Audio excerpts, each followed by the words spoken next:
Hi. Thank you for attending today's reading. Let's begin. When I'm feeling depressed and suicidal, I respond to people on advice and suicide watch to feel like my existence is at least having a positive impact on someone else I know. It's triggering and self-destructive. But I only feel worth living when I'm useful to other people. And I don't care about myself anyway.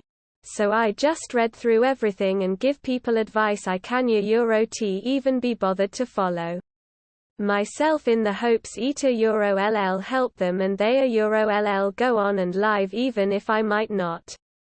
I like helping people. They deserve it. End of story. Next story. Today I adopted a kitten to give me a reason not to kill myself. VE never had anyone I could count on. My ex left me and it was devastating. He texted me on Sunday to tell me how kind and loving I was. How he took me completely for granted. He told me not to change. That he needed to change. That he missed me. It gave me hope. I haven't seen him in 2 months and VE missed him every day. Today I found out he has a girlfriend and that I had misinterpreted everything.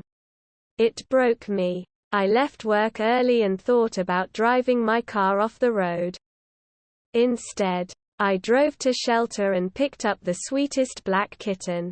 Bo. I'm going to give this guy all the love I have and the best life possible. It's only been a few hours. But I love him to pieces. Hey snuggled up in my lap right now. I'm going to keep living for him. He is my reason for all of this. Thank you, Bo. You and me forever. Unconditionally. End of story. Next story. I'm not an attractive guy. But my 6-month-old niece smiles at me when I hold her and it makes me feel much better about myself.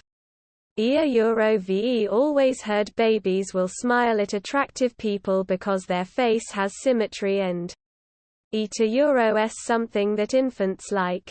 Every time I make my niece smile it's a confidence booster for me and she doesn't even know how much it means. End of story. Next story. I can't wait for COVID vaccines to be required to go to concerts or fly. Because I'm petty as fuck and want to laugh in the faces of anti-vaxxers. Keep your kids and your weak-ass immune systems at home. With all the spare time you have from staying in the house. Utilize that time to educate yourself on how to vet the credibility of sources. Google Scholar. .gov sites and .edu sites. If you find yourself disagreeing with peer-reviewed articles from the likes of the smartest people from Stanford, Oxford, Harvard, go back to educating yourself on how to vet credibility. Rinse and repeat. You are not smarter than actual-ass scientists and actual-ass PhDs and actual-ass medical doctors. End of story.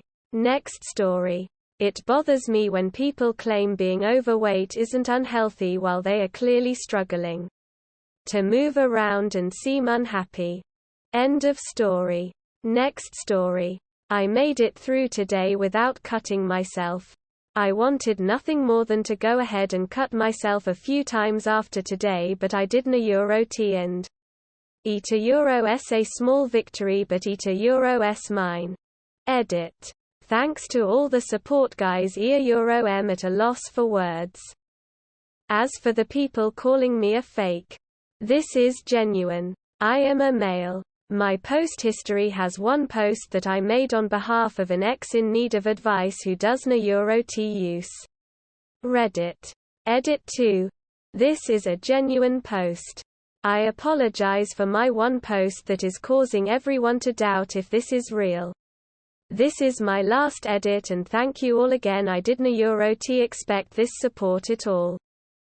End of story. Next story.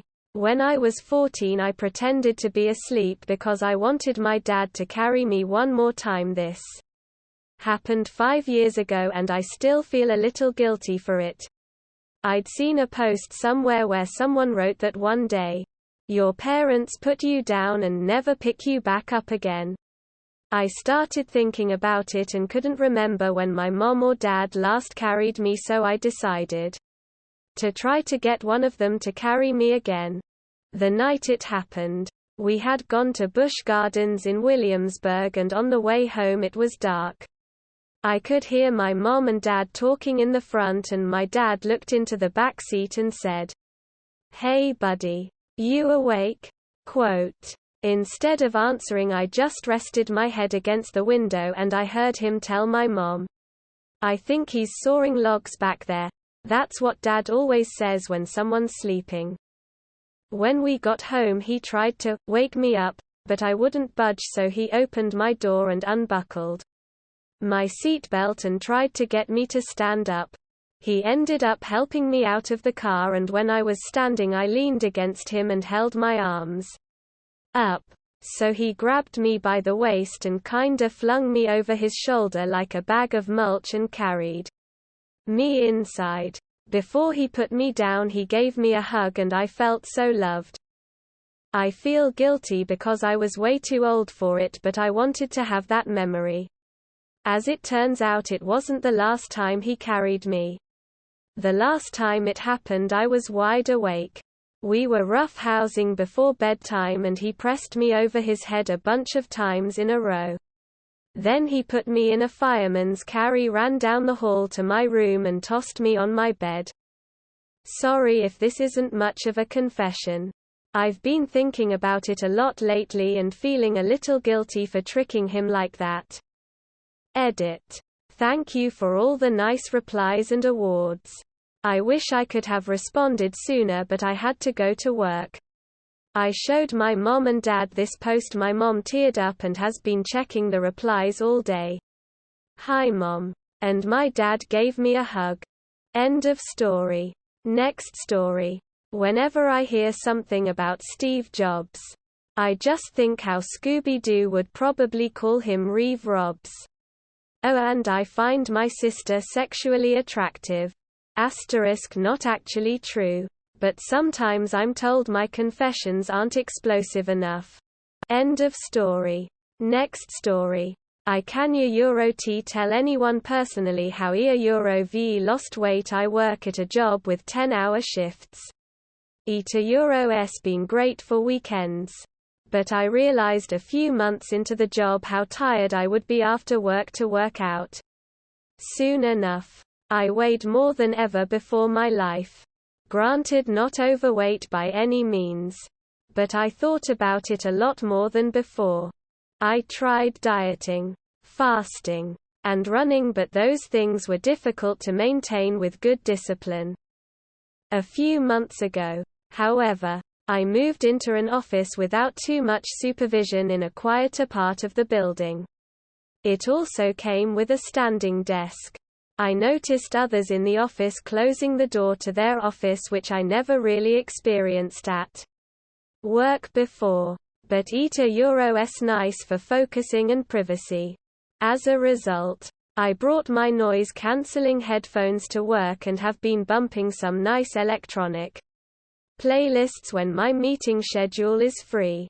One day, I made the discovery of lifting my standing desk while listening to said music genre playlists with my headphones to do work. I love dancing at clubs, so you know what comes next. Euro VE been busting moves for hours on end every day. Euro M not talking, just sidewall awkward sways for minutes. If the song is great. Euro LL just be a maniac. Euro S been amazing, as Euro VE never been one to work out. But if anyone in the office knew, I would be petrified. The horror of imagining that scenario is heart-stopping, but luckily no one knows yet. End of story. That is all for today. If you want to support my automated channel, feel free to drop a like and subscribe. See you tomorrow.